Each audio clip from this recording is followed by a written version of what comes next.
She is such a girl that everybody likes হার।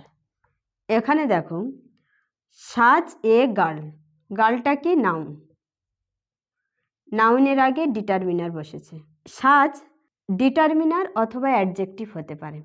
তাহলে এখানে যেহেতু ডিটারমিনার আছে আর নাউনকে কোয়ালিফাই করছে, তাহলে এটা অ্যাডজেক্টিভ, যেটা নাউনকে কোয়ালিফাই করছে, নাউন গার্লকে।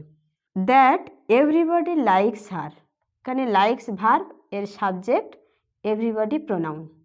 দ্যাট, দ্যাট কী ক্ষেত্রে ব্যবহার করা হয়? ডিটারমিনার, প্রোনাউন, অ্যাডভার্ব আর কনজাংশন।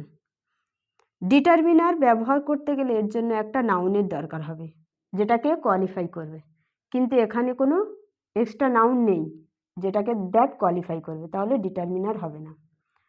প্রোনাউন তখন ব্যবহার করা হয় কোনো নাউনকে ইন্ট্রোডিউস করতে বা নাউনের পরিবর্তে ব্যবহার করতে। এখানে তো কোনো নাউন এক্সট্রা মেনশন করা নেই যেটাকে ইন্ট্রোডিউস করবে, তাহলে প্রোনাউন হবে না।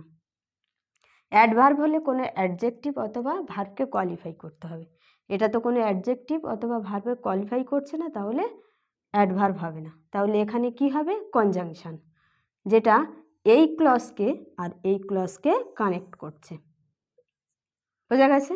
সাচে পার্সন অথবা থিং তখন ব্যবহার করা হয় যখন কোনো ব্যক্তির ব্যাপারে আগে থেকে জানা হয় বা কোনো বস্তুর ব্যাপারে আগে থেকে জানা হয়।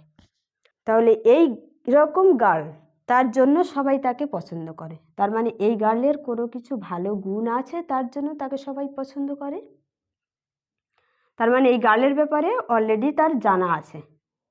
ওকে, তাহলে সবাই তাকে পছন্দ করে কেন? সে এই রকম বলে। তাহলে এটা কি হলো? Conjunction of reason. Conjunction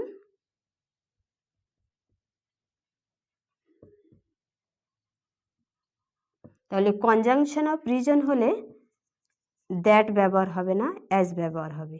as মানে বিকজ, এটা কনজাংশন অফ রিজনের ক্ষেত্রে ব্যবহার করা হয়। তাহলে এখানে কি হবে? অ্যাজ হবে। ভিডিওটা ভালো লাগলে চ্যানেলটা সাবস্ক্রাইব করবে আর ভিডিওটা লাইক করবে।